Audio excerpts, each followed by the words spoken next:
have pile number 1 and pile number 2. I'll be starting on pile number 1 in just a few moments. Okay, so pile number 1.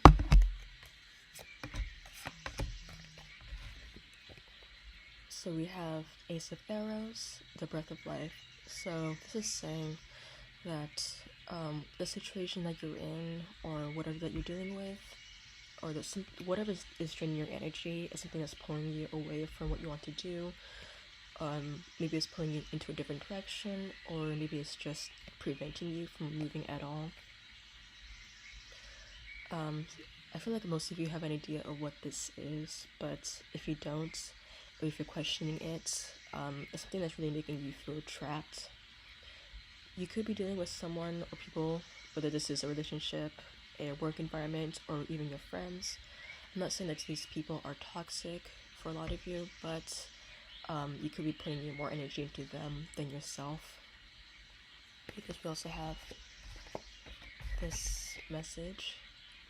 No one knows my soul as well as I do. I give myself permission to trust. No one knows my soul as well as I do. I give myself permission to walk my own path and follow my own heart. So yeah, this could be a situation where you're experiencing a lot of self-doubt, whether that's from the situation itself or the people. This is a collective reading, so it could differ for a lot of you. So yeah, this whole thing sounds like it's about self-doubt, whether it's from yourself, or if you're dealing with other people or a situation itself. You also have I'm embracing a paradigm shift, and I don't need to have all the answers. My heart knows the way. So yeah, this is saying to trust your intuition. If you really feel like this situation is draining your energy, then listen to that. But if you feel like it's certain people in that situation, then listen to that as well.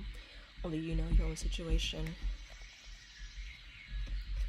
And then we have our self-care cards. We'll start off with the Burning Bowl.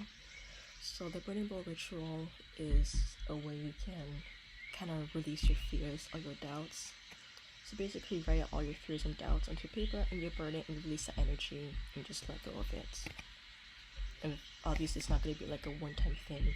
You just burn something and then all of a sudden your doubts and fears are gone. This is something that you should at least put into practice.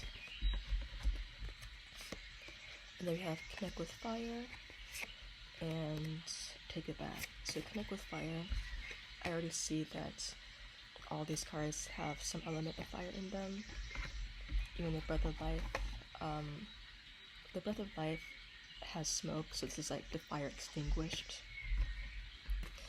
But going back to connecting with fire, fire has properties of healing and purification.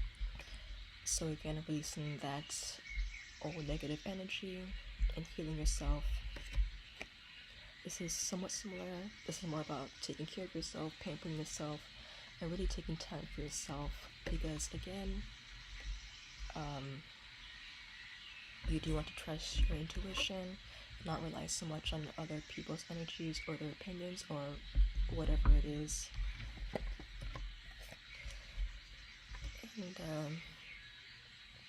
yeah, trust your intuition, release those feelings. I know it's not repetitive, but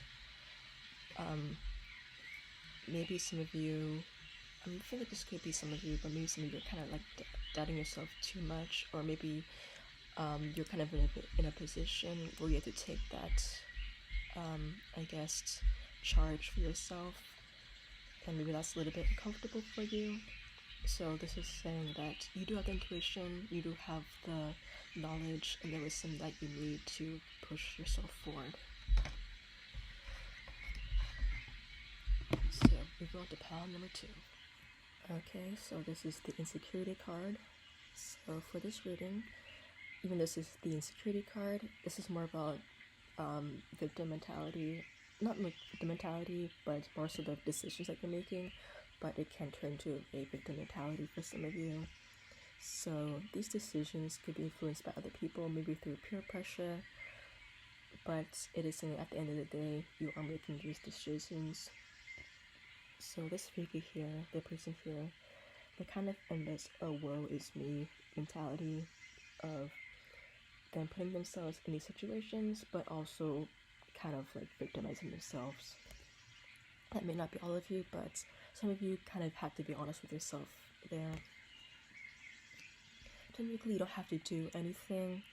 So if you continue to blame your actions on other people, and you're kind of in this, oh no, why isn't everything working out for me, or why is this thing happening? It's because you're still making decisions. You're still able to make decisions on your own accord. So for a lot of you, you have journaling and abundance planning.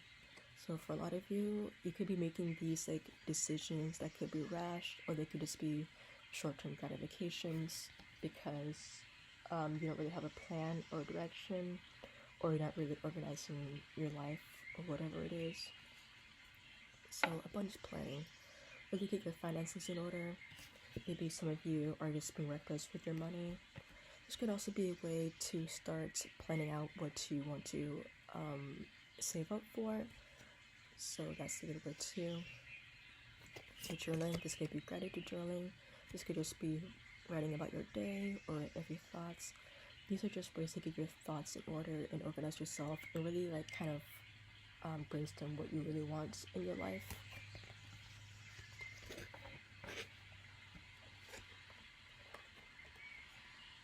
For this we have, I allow myself to rest whenever I need to.